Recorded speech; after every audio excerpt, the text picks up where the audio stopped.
Mga ka-TH, sa pagkakataong ito ay aalamin natin kung tumama ba yung aming trabaho sa Montalban, Rizal.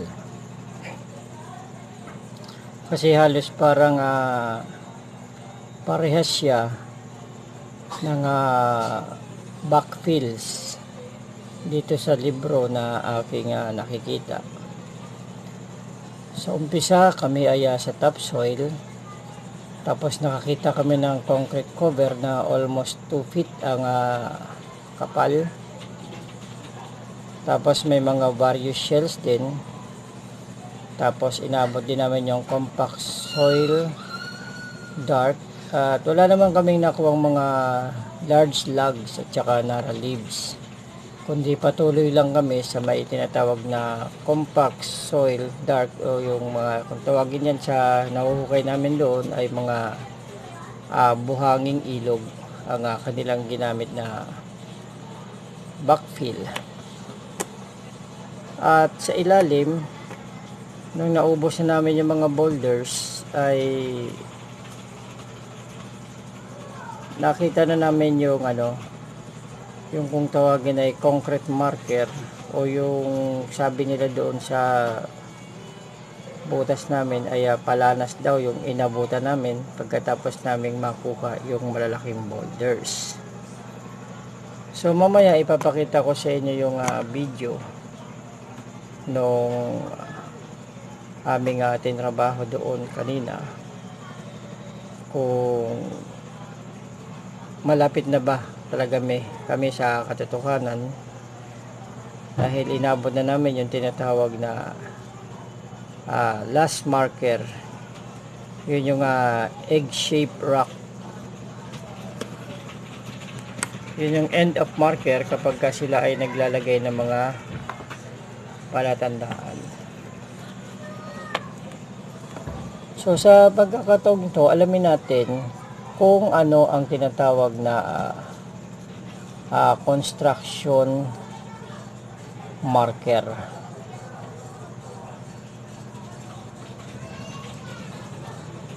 So ang construction marker ay technically speaking, all the artifacts, backfills, and markers underneath indicate construction of Japanese. This whole construction is referred into this book as a burial entombment. Burial and entombment is the construction of either a simple dug hole or a complex tunnel. On this section, however, I distinguish construction marker to emphasize a certain type of marker in order to easily understand and distinguish it from other markers on the underground. The backfills could be easily classified as part of their construction. To speak, reinforcement of wood or concrete materials also are part of the construction. Dug hole is also part of the construction, right? Construction markers in this section refer to the ceiling, flooring, or walling, either wood or concrete materials. I use this term construction markers in order to easily understand the movement in trail underground, because these construction markers are the markers whether we have to stay on the same direction or change of direction. These construction markers are crucial points in the status of digging, either to stay in the same section or begin to another section. In case of change direction, the artifacts would indicate so, but the status either to proceed, stop, or change are dictated by these construction markers. Construction markers are made up mostly of concrete materials like slab. Ito yung slab, yung large slugs na yan. Ang sabi niya, Construction markers are made up mostly of concrete materials like slab or composition of other materials poured with cement, indicating ceiling, flooring, or walling. Construction markers are different from concrete covering or backfills. Then how do we know that these concrete materials are construction markers and not backfills? The answer is test bore. We have to dig underneath first what is beyond this concrete. Through the years of experience, construction markers is in consonance to a certain level of deepness. It is also congruent to the accompanying artifacts before hitting the construction markers. I will discuss this later. Ayun dyan sa libro na ating sinusundan. So, kapag ka natamaan mo itong tinatawag na construction na markers, kagaya ng may semento, may mga bagay na ginamit sa pagko-construction, yan ay kung tinatawag nila na construction markers. So, ibig sabihin, pagka may tinamaan kang construction markers, ikaw ay nasa tamang directions ng iyong hinuhukay.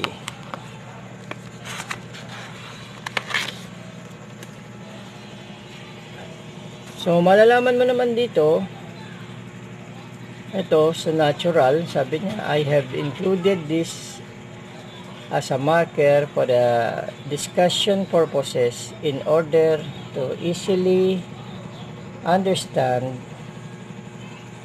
and follow the trail underground. Natural soil formation is a marker which means end of the section.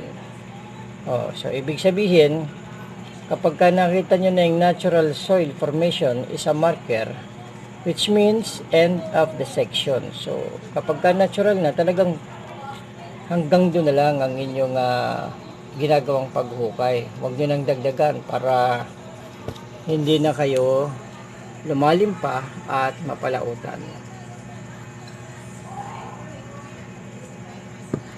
Sabi, hence, we need to stop or change direction. Most of the natural soil formation is either underground, either whether rock or bedrock types. The relevance of this natural soil formation up to the trail underground means that the dug hole of the Japanese stops here. Therefore, we need to stop and change direction as well. This natural soil formation is the same as of the construction marker in terms of its meaning and relevance to the trail underground. So, ibig sabihin, kapag tayo ay naghuhukay at inabot na natin yung natural soils of layer, ay stop na natin yung paghuhukay kasi yan ay natural na at talagang walang pag-asa na may laman o may ibinaon dyan. Tuloy natin ang pagbasa.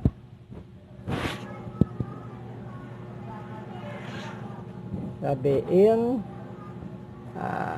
underground trail of treasure site in Agusan del Sur horizontally. So ito yung forma ng horizontally na tunnel.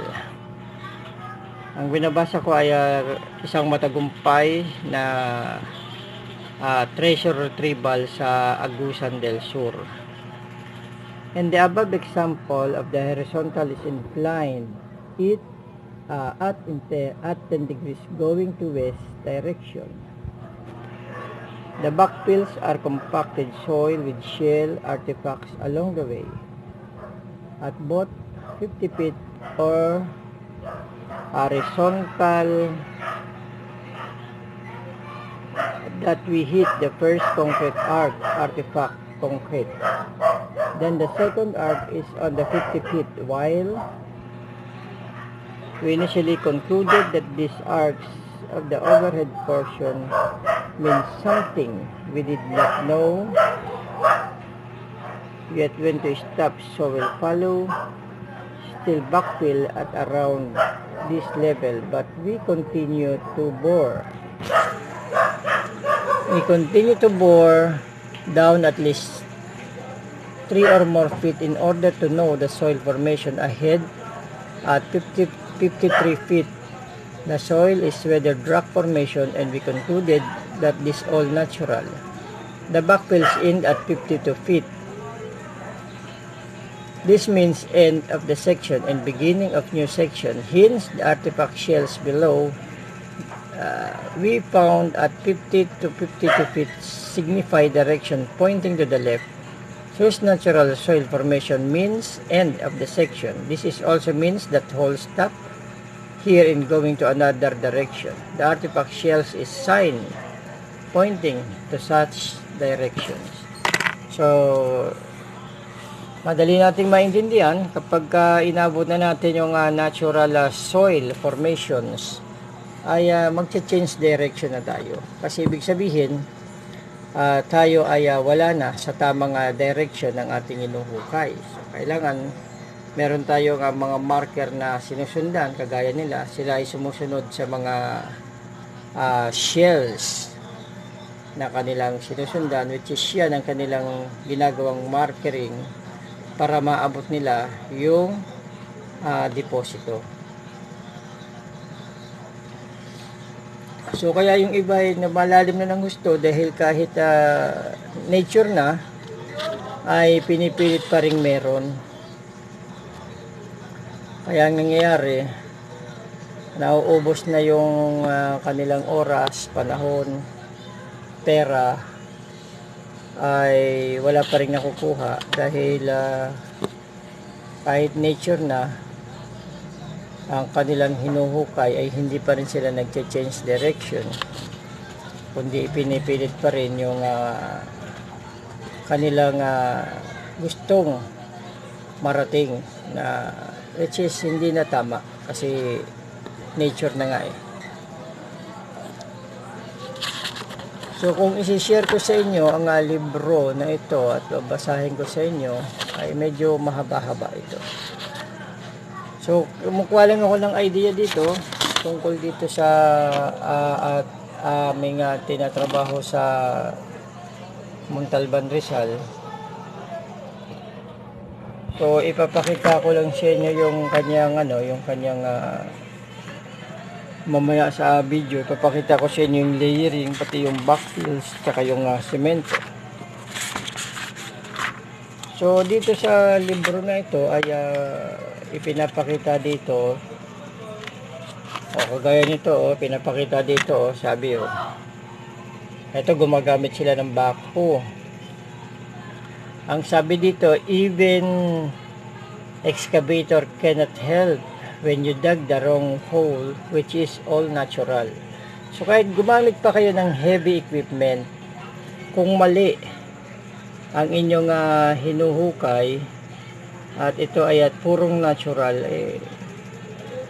walang saysay, sayang lang ang inyong panahon at oras, pati ang pera dahil gumamit kayo ng heavy equipment, mahal ang arkila niyan, pati ang bayad sa operator.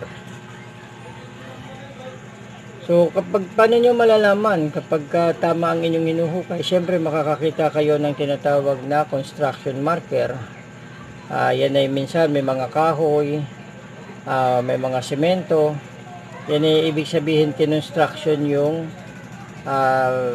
lugar na yon, tinrabaho talaga. So makikita nyo yan, compacted soil at 12 feet indicating human intervention. So sa 12 feet, doon nyo makikita yung compact soil. Kagaya nyo, ito, compact soil. Yan, pinapakita yung compact soil. Maitim yan. Ito naman, ipinapakita dito, mula simula hanggang doon sa ilalim. Ito ay talagang, this is backfill. This is a backfill made up of concrete cover. So, ang pinantambak dito ay talagang purong semento. Mula umpisa, mula sa ibabaw, hanggang doon sa ilalim, kung saan abutin yung deposito. May mga ganun talagang treasure site na sa umpisa pa lang ay puro semento na. Minsan umaabot ng 50 feet yung semento na yan bago nyo mabasag yung pinaka ano na yan, deposits, yung kanyang chamber. So sa mga susunod isi-share ko sa inyo yung mga directional ng mga bote, pati kung ano yung mga ibig sabihin ng mga bote na yan. Abangan nyo. At yan, may mga meaning tayo ng bote rito. So marami dito yung mga hindi nakakaintindi sa bote ay abangan nyo, isi-share ko sa inyo. Yan, may mga bote. So ito ay ang tinatalakay nating libro ay itong Golden Rays of the Sun. Ito ay sinasabi the art of science of Japanese burial and entombment. Maganda itong ano na to, itong libro na ito, dahil talagang ito ay galing sa karanasan at kasaysayan. Mga chamber. So ito yung si Roger Rojas na nakakuha ng Golden Buddha kasama yung kanyang mga kasama sa paghahunting. At itong lubid na ito na nakikita nyo, yung isa kong kausap ng isang gabi ay yung kasama daw niya ni Roger Rojas, lubid na lang ang kanyang souvenir sa kanyang bahay. Lubid ng pinambuhat diyan sa Golden Buddha.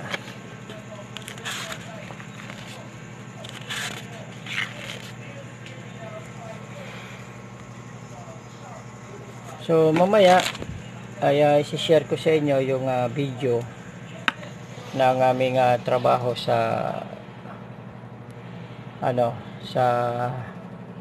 Montalban, Rizal.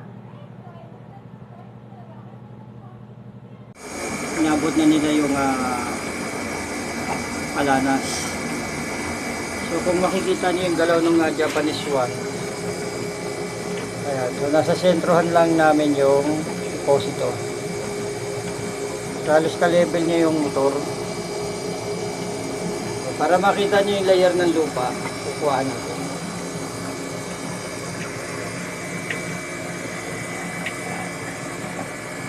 So magmula doon sa taas na yon, mula sa topsoil 3 feet, ayan yung mga sementado. Mula dyan sa semento na yan, pababa dito mga 10 feet.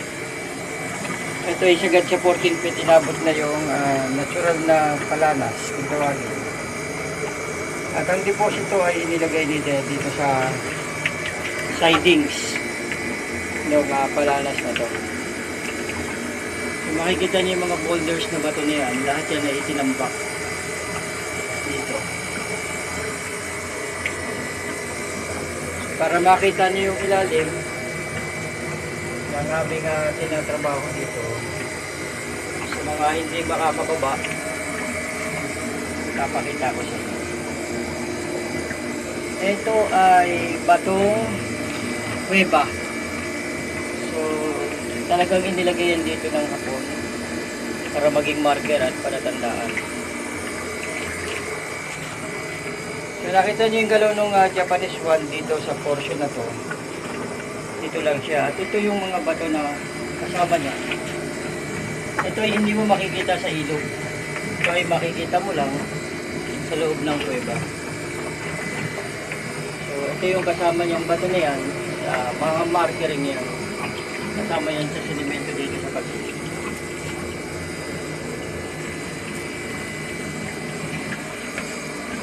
So meron dito isang batong malapad na parang pagong. Natabunan na dito, no?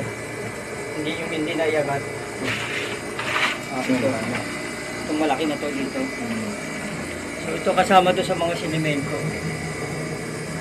Mga sinimento. Ang lupa dito ay nakadesign for bar down trap. Dahil may nakuha kami payong na nakabuka. So ito ay may tinatawag na umbrella trap bar down. Kaya konting ingat.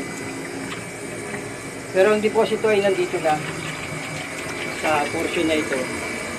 At yung submersible sa tabi lang, dito lang siya gumagalaw yung ating Japanese one. Pati yung long range locator ay dito rin dito. Dito rin dito. So ito yung tapat ng makapal na semento na to eh. Ayan. Makapal, yan ang pinakamakapal na buhos dito inilagay. Bilang tinatawag na first layers of defense. Didepensahan nila ng buhos. Kasama na rin sa marker yun. Para kung sila ibabalik, makikita nila yung sinementong portion.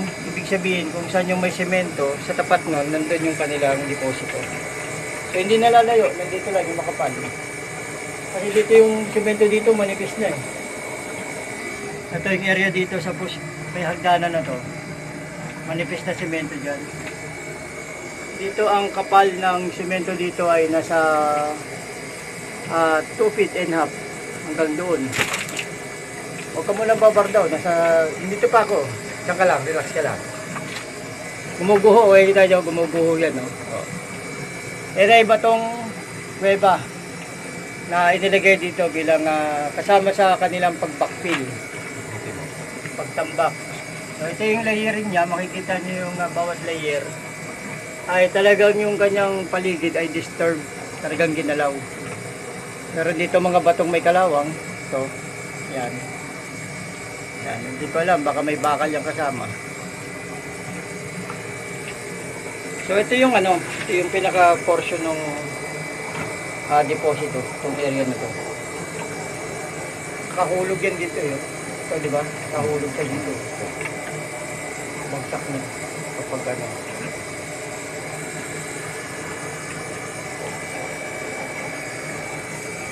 So doon, pag pumunta doon, wala nang laman. Dito lang talaga. Kaya lang talagang lalaki ang hukay dahil kusang ibinibigay nung circumference dahil may umbrella design. At dito rin namin nakuha yung basyo ng bala na 60 caliber sa ilalim na to. Dito nakuha yung bilog na bato na ipapakita ko sa inyo mamaya sa itaas. Yung bilog na bato na korting-korting itlog talaga. So ibig sabihin kasi noon pag nakita yung bilog na itlog, bilog na bato na yon, yun ang final marker na hinahanap kasi ang ibig sabihin noon ay near the object na. At pakalapit mo na sa deposito. So yun ang lagi kong hinahanap. Pagka nakita na yung bato na bilog na yun na parang itlog, final marker yun. Ibig sabihin nun yan ay near to the deposit, near the object. Mga batong dito, batong kuweba. Ayan. Yan yung talagang iningatan nila itong deposito dito. Dahil ang ganda ng pagkaka-backfill nila, talagang tinrabaho. So, kita niyo yung submersible namin, no? Nasasagad niya yung tubig para makapag-ukay ng maayos. Ang kalaban lang dito talaga ay bar down trap. Kaya konting ingat, konting gawa ng paraan para hindi bagsakan. So nakita nyo na mga katiits yung ating trabaho sa ilalim ng lupa. Ito ay nasa 14 feet ang lalim. Ito yung kawayan, no? Hanggang doon sa ibabaw. 14 feet, di ba? Lalim. Sinukat nyo? Hindi ko nasukat eh. So ito mga katiits, ito yung bato na boulders na nakadagan doon sa ilalim sa pinaka-deposito. Ito. At ito yung last marker na pinapahanap ko sa kanila. Ito yung korting itlog na bato. Yan. So kapag ka nakita mo kasi yan sa butas mo, sa hukay mo, at nailabas mo na lahat ng boulders sa ibabaw, ito ay ang tinatawag na end of marker near deposit. Ang mga hapon laging nagsisimula sa bilog at nagtatapos sila sa bilog. Kapag ka nakita mo yan, yan ay talagang ano na, napakalapit nyo na sa deposito. Itong mga batong to ay sa ilalim na nakadapa dyan sa pinaka position kung saan nakatapat yung deposit. Ito ay mga sunog na, ayan o, kala mo pinaglutuan. Yan ay mga tama ng radiation ng stock gold deposit. Yan yung itlog na bato na to, may sunog din. Itong sa isang paa na to, ito ay dalawang paa. Ito, paa yan, isang paa yan, at ito yung isang paa uli. Yan. So ito yung mga simento na nakuha doon. Yan, so yan sa mga ang ginawa lang namin dito ay tines na yung kalaki. Dati maliit na hukay, ngayon ay lumalaki dahil sa nakuwang payong na kung tawagin yun ay warning for bar down trap.